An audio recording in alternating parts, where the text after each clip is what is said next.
These are really hard decisions to or hard discussions to have early on in a relationship. When my then boyfriend and I were talking about, do we look for a job in the same city and do we move in together? We had only been together for about a year, less than a year. And that was very risky to have these conversations. And yet, because we had the class sort of forcing us and a project that needed to be completed, we were willing to or kind of move past that discomfort of, oh, this feels risky to disclose something to this person, or like I don't really, so many things are left unsaid in relationships because we aren't comfortable being vulnerable, right? And so what is important, though, certainly in a long-term relationship, is being vulnerable, is sharing your deepest darkest desires with someone so that they can support you on that journey and they can be part of helping you achieve those desires. And so it's, often we think of, as I mentioned, we sort of compartmentalize our career decisions and then we have our romantic decisions.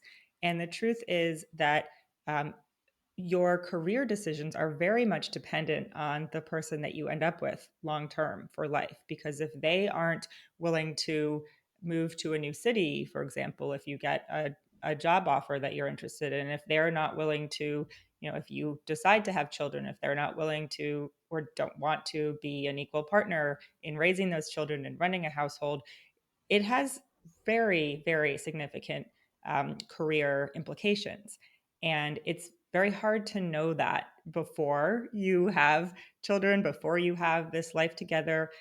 But what was very helpful for us in taking the class is seeing a lot of different examples. There were lots of guest speakers as part of the class who shared very openly about mistakes that they had made, about conversations they had too late, about regrets that they had. And that was so powerful to help us realize, oh, yes, even though it's uncomfortable to have these conversations, it's so much better to do it on the front end than to, have them too late. And once you already have, made some decisions, maybe not intentionally, and now are dealing with the ramifications.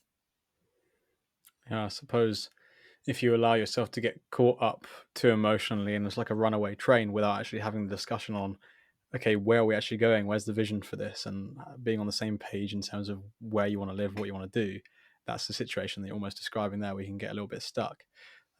Do you think there's a bit of nuance, obviously, with individual scenarios? Because something that I kind of reflect on is you don't want to kind of over project everything on the second date, right? Like you're kind of just trying to work this person out and see if they have a similar vision for life. But like, you know, as like a sandbox answer, I suppose, because it's everyone's coming at this from different angles.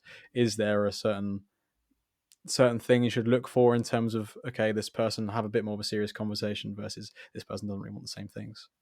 Yeah, and I certainly believe there is a time and a place for spontaneity, and it's not to say that you need to kind of, write your contract for life on date number two.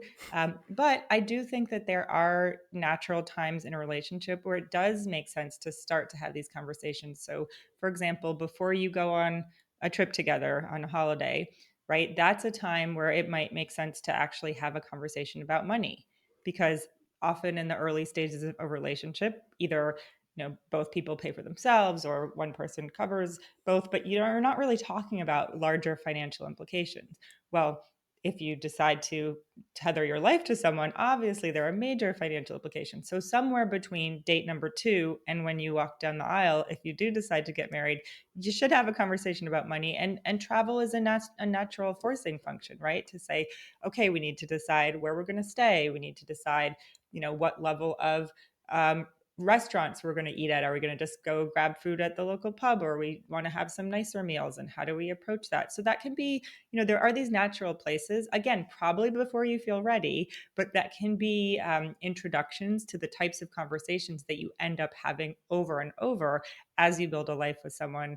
And we have exercises in the books. Other readers have told us it's actually been very helpful to read the book with their partner, because then they can approach the exercises together and say, okay, well, I heard these authors on a podcast, and there's this book, and would you actually complete this exercise and I'll do it too, and then we can compare.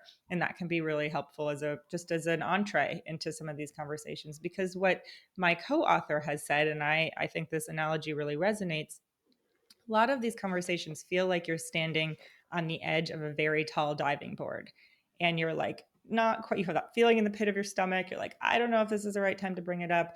But the thing is that the diving board does not get any lower. It really, you feel that same sense of nervousness, at least I do.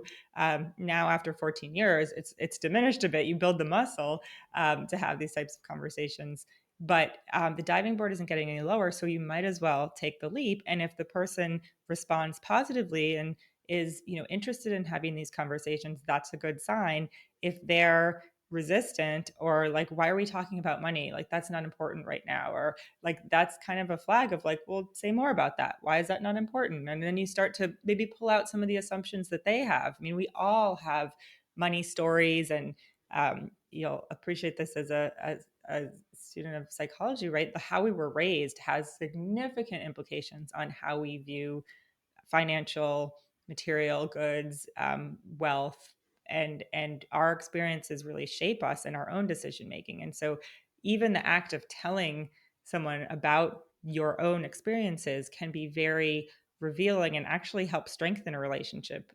Vulnerability is a way to strengthen a relationship, contrary to the belief that it can destroy it. So there's so much research on or out there about how that can be a source of strength and commitment.